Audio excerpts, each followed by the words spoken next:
Tu sabe quem se serviria também pro Zeitgeist brasileiro? Quem? O Seu Madruga, cara. Uma vez eu vi eles falando. Nem é brasileiro. Nem é brasileiro, não, mas eu vi eles assim comparando cada um dos personagens do Chaves com um país da América Latina. Com um país das Américas. O Brasil era o Seu Madruga. O Seu Madruga era o Brasil, o Chaves era o México, etc. Claro, então tinha todo, né? Era bem interessante. E o Kiko, você lembra? Kiko era o Paraguai, que eles falavam várias coisas ali, né? Por causa dos brinquedinhos e tal. Ele metia os brinquedinhos. É interessante. Eu gosto de ser o Seu Madruga.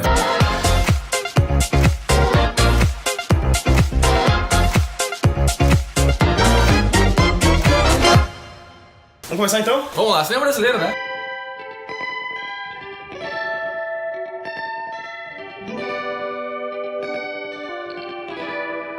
Falar hoje sobre cinema brasileiro. Vamos separar em 3 tópicos aí pra quem estiver nos assistindo, que é a indústria do cinema brasileiro, o mundo fílmico do Brasil Exato. e, sei lá, né, se a filosofia... Consegue explicar, né? Eu acho que a gente já fez um gancho, porque o nosso último programa foi a respeito de Hermes e Renato. A gente falou sobre esse inconsciente coletivo, né, que tá presente aí no nosso Brasil, que a gente vê bastante presente na internet, né? Que a gente chamou de fuleiro, né? Pra quem assistiu vai se lembrar. A gente comentou que o Hermes e Renato ele consegue transformar essa ideia do brasileiro, do Brasil fuleiro, e fuleiro aqui tipo é um elogio, né? Seria quase como uma anarquia, né? Isso. Essa ideia de fazer piada com tudo, aquela estética meio quase que suja, né? Sim, sim. É um elogio, não é chamar de fuleiro aqui não é uma ofensa. Foi uma maneira de analisar, né? Exato. De nomear isso, né? Isso. Tá gravado, a gente tem patente dessa parada aí, porque isso aí é produção nossa e do Mano Cruz aí. Algumas pessoas chamam essa mesma ideia de Rue BR, né? Rue BR. Tem uns que chamam de Rue BR. Pra quê? É justamente seria a onomatopeia da risada, isso, né? Então vamos falar então do cinema. Vamos começar pela indústria do cinema brasileiro.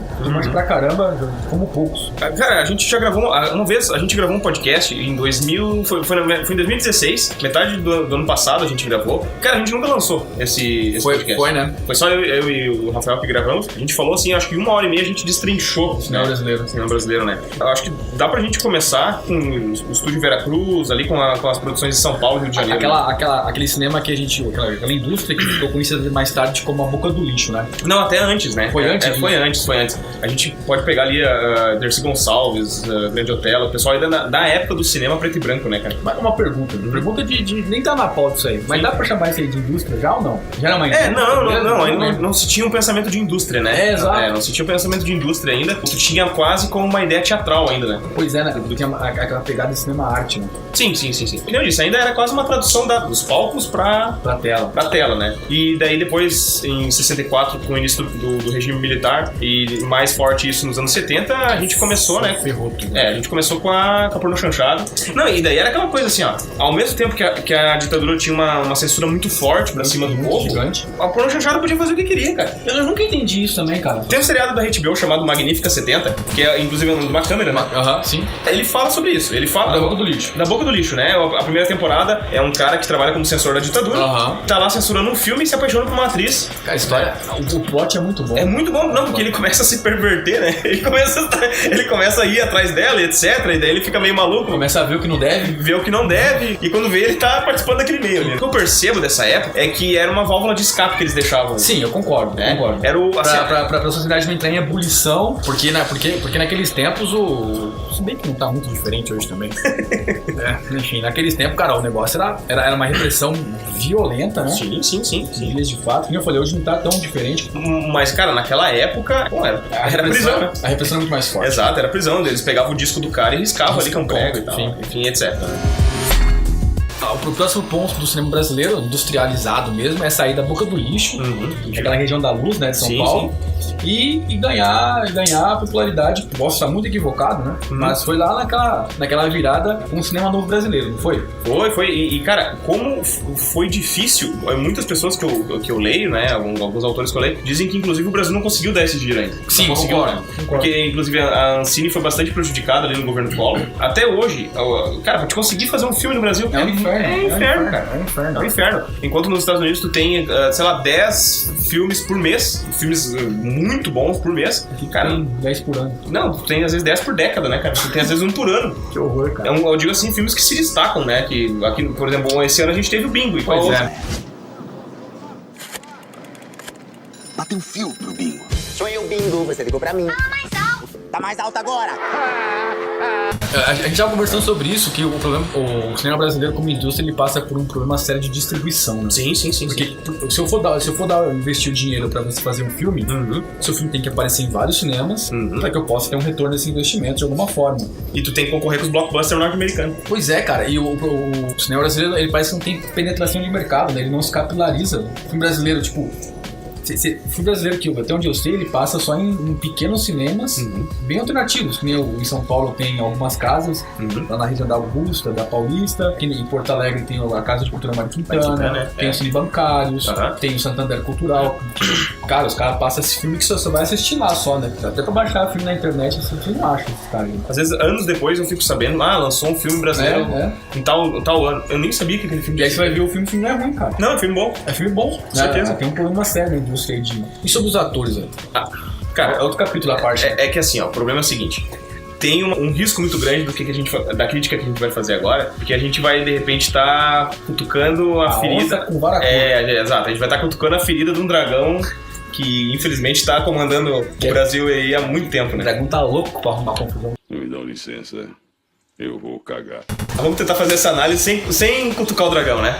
Vamos fazer o seguinte. A maioria dos atores brasileiros, eles estão agregados a uma certa empresa, eles ficam escravos daquela emissora, e querendo ou não... Por questões contratuais, exato.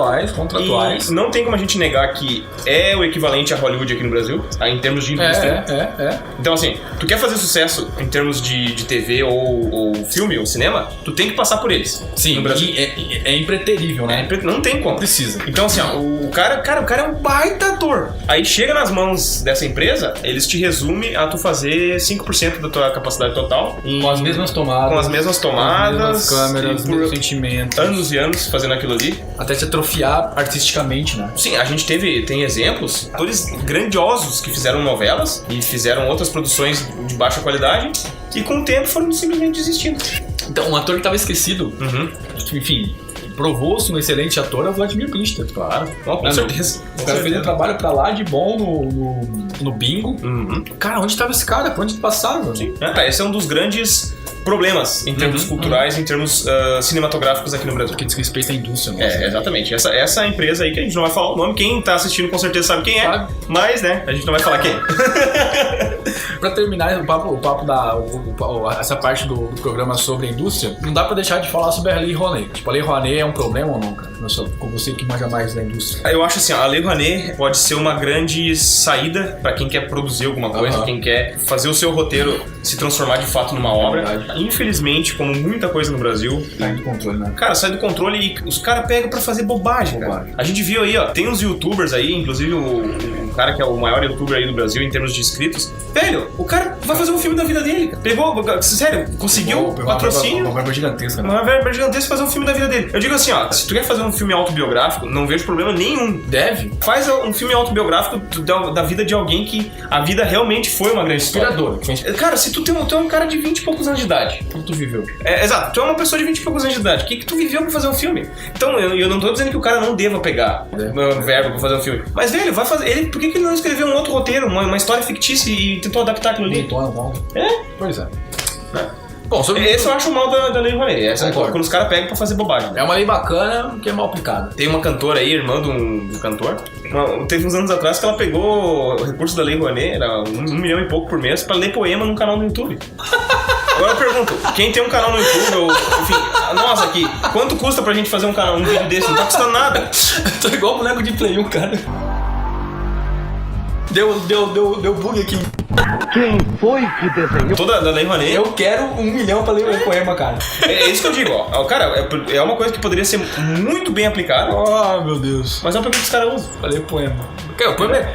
Poemas são fantásticos, maravilhosos. Mas não 1 milhão. Meu livro de cabeceira é Folhas da Relva, edição do Leito de Morte, do Walt Whitman. Sim. Mas eu vou pedir 1 milhão pra ler esse poema no YouTube, cara. Fora que ela é uma pessoa famosa já. Se ela fizesse... feita. Exato, se ela fizesse um canal no YouTube, cara, não demorava meio ano pra ela estar com 1 milhão de inscritos já. Pelo amor de Deus. O dinheiro não ia ser problema. Mas enfim.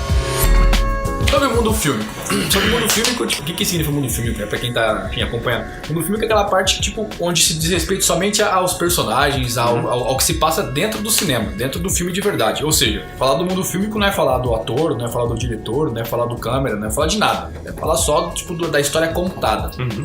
E o Brasil tem uma particularidade que a gente estava conversando, é o fato de que, ao contrário dos norte-americanos e até de outros cinemas, né, ele não tem receio em abrir as entranhas do seu povo, da sua sociedade e mostrar aquilo de maneira quase que violentamente explícita, né? É quase pornográfico. Até demais, né? Até demais. Até demais, cara. Nossa. Então você pega, por exemplo, filmes como o do Hoover, que é o criador da CIA, o Leonardo DiCaprio, se não me engano. A J. Edgar, né? A J. Edgar, né? Não mostra 1/10 do que ele foi. Mostra, cara, sabe? Mostra no máximo. Eu não me engano se o filme trabalha a questão da homossexualidade dele. Não, eu nem sabia disso. O Hoover era homossexual. Eu nem sabia disso. Não sei se mostra no filme, não me recordo. Os americanos, por exemplo, eles têm um certo pudor em falar da sua história e tal, porque a história dos caras tá cheia de problema, né?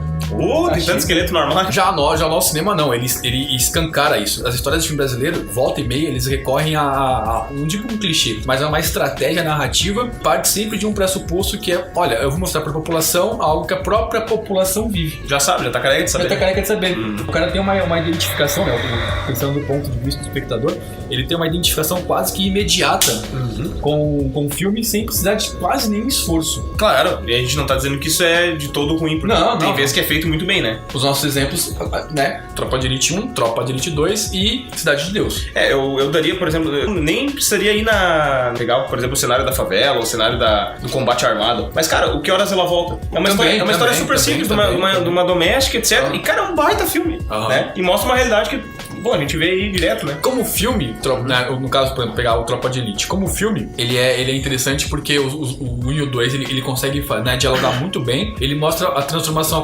acontecendo, uma transformação geracional até acontecendo dentro da família do Capitão Nascimento. Sim.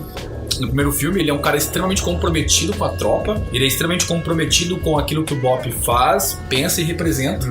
Ele termina o primeiro filme, por exemplo, os outros policiais do BOPE criticando ele por conta da ação truculenta que ele faz na favela, tem outros policiais do BOPE criticando ele, tem uma parte muito icônica que ele tá procurando o traficante, aí chega um companheiro do BOPE e fala: capitão, não concordo com essa operação, capitão. Os populares aí estão sendo humilhados, tá? Não concordo. E o Capitão Nascimento devolve: não, você não concorda, vai embora, não sei o quê, sai daqui, porque é desse jeito mesmo, vamos pegar o cara que matou o neto, e blá blá blá. E ele usa inclusive, o Capitão Nascimento usa inclusive essa ideia, né, da caça ao traficante que matou o neto, pra poder fazer o batismo do Matias. Sim. Que é quando o Matias dá um tiro de 12 na cara do traficante. A última cena. Do filme. No segundo filme, passa-se o tempo e o Capitão Nascimento tem aquela queda, enfim, né? Porque acontece aquela ação muito ruim no presídio. E aí, quando o Capitão Nascimento sai do BOPE e vai pra segurança pública do Rio de Janeiro, sobre aplausos da população, porque matou os traficantes e tal de maneira injusta e tal, enfim, foi uma execução. Dentro da Secretaria Pública, quando ele tem a transformação dele, ele olha pro passado e vê: cara, o que eu tô fazendo é uma porcaria. Sim, eu fazia o serviço de base pra esses caras aqui, cara. Esse é um conceito que quando eu assisti me veio na cabeça, que é o conceito de supra-assunção do Hegel. O que é o conceito de supra-assunção do Hegel? Você tem que passar por uma experiência, ser transformado por ela, pra somente após passar pela experiência e por ela ser transformado, olhar pro passado e reentender o que você viveu até lá. Sim. Enquanto ele estava passando pelo BOPE, ele achava que ele era perfeito, tranquilo, e vai dar tudo certo, eu tô combatendo o crime no Rio de Janeiro. Aí de repente ele passa por uma experiência transformadora. O personagem do Nascimento, ele se permite transformar por essa experiência, olha pra trás e percebe: cara, velho, olha o que a gente tá fazendo aqui, cara. Então, exato. Por 13 anos eu fiz parte disso, né? Bem mais, 21 anos ele fala. Lembra quando no final ele fala assim: meu filho me perguntou por que eu mato gente e eu não soube responder. Ele disse: por 21 anos eu fiz isso e não... Mas se o filho dele perguntasse lá no passado por que ele matava a pessoa, ele saberia responder. Teria as mesmas respostas clichês. Clichês, exato. Eu mato por segurança, eu mato por proteger o povo, eu mato não sei o quê. O filme Tropa de Elite 1 e 2 não funciona só como crítica social. Ele funciona muito bem com o filme. Com certeza. Não, cara, como filme. O 2, e aí que tá. Por que não colocar umas cenas de adrenalina, de tiroteio? Por que não colocar, né? Quem que não vibrou aquela hora que ele pega o cara de dentro do carro? E o cara diz: quem foi que permitiu essa barreira? Fui eu que permiti. Baixa essa arma, rapaz. Quem é o encarregado dessa operação, hein? Sou eu. Que é isso? Olha pra mim. Se acontecer alguma coisa com meu filho, se acontecer alguma coisa com qualquer pessoa da minha família, se meu filho morrer, eu vou matar todo mundo, você tá entendendo? Cara, o cinema vibrou, cara. Eu vibrei junto também. Não, o tiroteio no final, cara. O tiroteio no final ali, que tu pensa que os caras que estão vindo atrás são também, estão querendo matar ele, na real, todos os caras amigos dele lá e tal. Então, que legal, cara. Do ponto de vista do público é uma coisa, né? Como história, sim. ela é verossímil, ela podia ter acontecido, tipo, claro, guardando as devidas proporções, né? Como o filme funciona muito porque ele consegue expor coisas da nossa sociedade, a trajetória do personagem é verossímil, é crível, sabe? Enfim, eu gosto muito daquele filme. Eu também, cara. Eu gosto muito. Então, os 3 filmes que tu colocaria, assim, pegaria de exemplo, seriam os 2 Tropas e o Cidade de Deus. Por que o Cidade de Deus? Cidade de Deus também é um filme geracional, né? O personagem principal do filme não é ninguém, é a Cidade de Deus. Sim, é a favela. Sim, com certeza. Né? O personagem principal do filme é a favela. Não é o fotógrafo, não é o Mané Galinha, não é o Zé Pequeno. O cabelo, não é nem ninguém. O narrador em off, né? Que é o gurizão fotógrafo, ele usa como estratégia narrativa contar histórias das pessoas pra ir mostrando como a Cidade de Deus foi se construindo, passando por transformações do assentamento de terra. Eles começam nadando num rio. Olha, inimaginável você nadar no Rio de Janeiro hoje. O papel das igrejas, o papel do boteco, da birosca. Vai falando dos conjuntos habitacionais, que são as coabs, como o tráfico, né? Ele se empenha naquele meio. Depois da ascensão social, o cara não aguenta mais estar naquele meio. Você vai mostrando retratos de alguns personagens e vai construindo um panorama do Cidade de Deus. E não por acaso o nome do filme é esse. Acredito que o diretor do filme fez de caso pensado. Não fez assim, não montou o filme dessa forma. O nome é o personagem principal. Exato. Eu gostaria de também colocar alguns filmes que me chamaram a atenção eu assisto bastante, né? Cinema nacional. Eu gosto muito e eu recomendo pra quem tá em casa, que quer assistir também, que às vezes é bem difícil de tu conseguir baixar ou achar numa locadora. Assista no YouTube. No YouTube, cara, tu consegue quase todo filme brasileiro. Sim. Eu gostaria de recomendar o Saneamento Básico. Pra quem vive no Rio Grande do Sul, sabe como é uma sociedade de uma cidade do interior.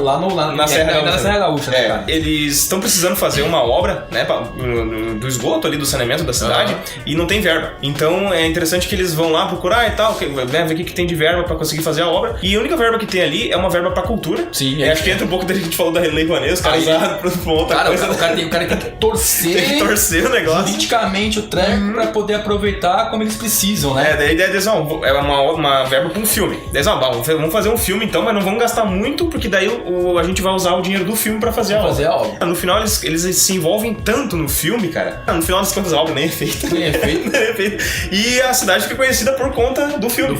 E dentro do filme você tem personagens que estão se transformando, né? As transformações ocorrem positiva e negativamente. Sim, eu lembro. Porque tu tem personagens ali que crescem e tu tem personagens, que é o caso da personagem da Camila Pitanga, que acaba indo pro mundo fantasioso do cinema e etc. Então, né? Vira modelo, etc. Né? Isso é uma... É uma coisa até... Um filme tão leve... É uma curva, né? É um contraponto. Né? É um contraponto, cara. Um outro filme que eu gostaria de comentar com o pessoal também, daí já é um filme bem pesado. Só que eu acho que ele fala muito sobre as mazelas do Brasil. Abre as entranhas. Abre as entranhas, né? Cara, Pichote, a Lei do Mais Fraco. Do Hector Babenco. É um filme antigo pra caramba, né? Ele se completa com Quem Matou Pichote. Porque o que acontece? O ator principal do Pichote, ele é um menino que ganhou toda aquela ilusão de virar um ator. Ele não conseguiu repetir essa mesma forma e caiu no mundo da criminalidade. E foi morto pela polícia. Na vida real, isso. Sim. E essa história é contada em Quem Matou Pichote. Sim. Né? Então, é um filme que realmente ele mostra... década. O Pichote é do início dos anos 80. E daí o Quem Matou Pichote é 96. Olha só, legal. Né? Fica aí recomendação então. E fora um monte de filme aí que conta a respeito dá pra fazer ditadura militar, dos filmes, como a gente às vezes olha um filme e não identifica que no filme o cara ele não é um ator. É uma outra pessoa. Mas tem dificuldade. E de novo, acho que dá pra gente fazer um paralelo com o Pichote, porque tem uma cena no Quem Matou Pichote que eles é como se fosse um making off do Pichote ali do Mais Fraco, e um senhor diz assim pra ele: Pichote, não sei o que e tal. Ele diz: não sou Pichote, meu nome é Fernando. Tá vendo, cara? Ele diz: não, menino, a partir de agora tu vai ser Pichote pro resto da vida. E quando ele morre no final, os bandidos, a polícia, quando mata ele, diz: é isso aí, Pichote, não sei o que, pede, implora pela tua vida, uma coisa assim. E continuam chamando ele de Pichote. Ele diz: não, mas eu não sou o Pichote, eu sou o Fernando. Ele morre Pichote. Cara, ele morre Pichote, cara. Por isso que eu digo, a Pichote, a Lei do Mais Fraco, se completa com Quem Matou Pichote. Bom, brother, o episódio é isso. Espero que tenham gostado. Curte, compartilha, se inscreve no Facebook, né? Se inscreve no canal, curte no Facebook. O que mais? Ativa o sininho sinistro lá, sininho maroto. Sininho sinistro. Que vocês vão ficar sabendo das nossas novidades, que toda semana tem novidade. É isso aí. E não morre, né, cara? Já sabe. Um abraço.